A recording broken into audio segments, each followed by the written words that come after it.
Certainly is not.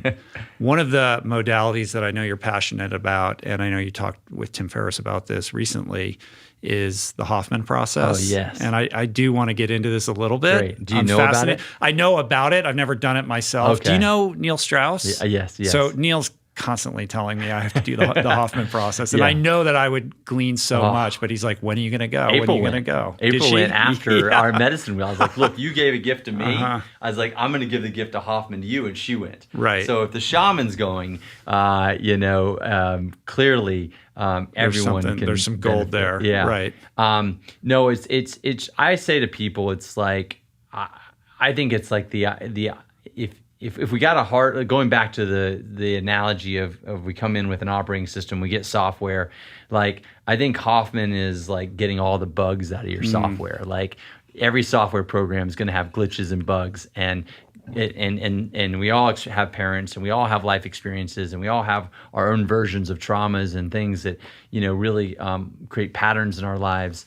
And Hoffman is an unbelievable experience. I use the word experience. They say process, but it really is an experiential, 7 days where you really start to understand why the heck you are the way you are.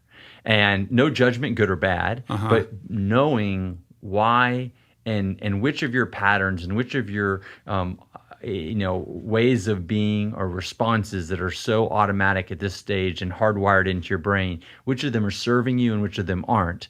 And then they have incredible ways to rewire yourself to let go of the things that aren't serving you.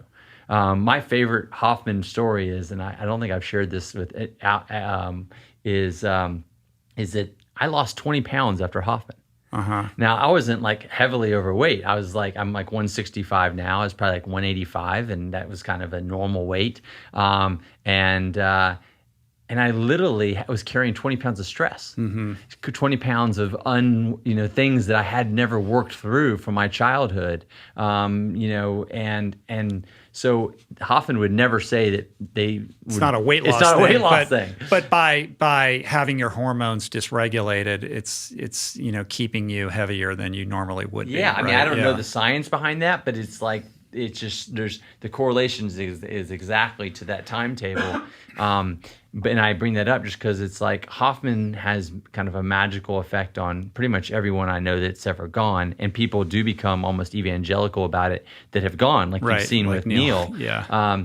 Because it's just so liberating. I mean, it's just like you want every human to be able to live with this awareness and this freedom that you get through understanding how you got to where you are. But a lot of it is, correct me if I'm wrong, about like early imprinting, like in your youth, right? Totally. And the kind of messages that you're receiving as a young person from your parents, and how those, really become part of that. It's somewhere in between software and hardware, really, right? Yeah. Because it becomes so entrenched in you that it really is your hardware at some point. At some point, yeah. I mean, because I would say the thing is they talk about this thing called the negative love syndrome. And so basically they say as children from like age, basically up until age 12, all you need to survive and all you want is love or attention from your parents.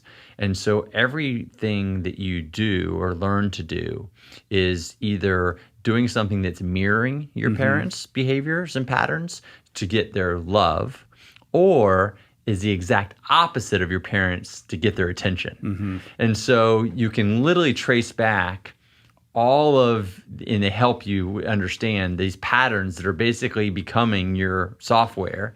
And you can trace back to which parent or caretaker, if you had a grandmother or someone that was really involved, and you can actually trace back to them either doing the same thing or the exact opposite thing. Right. And it's fascinating because then once you start to see your personality and your life experience as a collection of these patterns, then you realize how unconscious you are and how you're living your life. And that can be frightening, but also incredibly enlightening to people, because then you have the choice to choose. Do you want to continue to live in this unconscious way and just responding to things based on what you patterned you learned as a kid, or do you want to use these practices to disrupt those patterns and then choose a different path?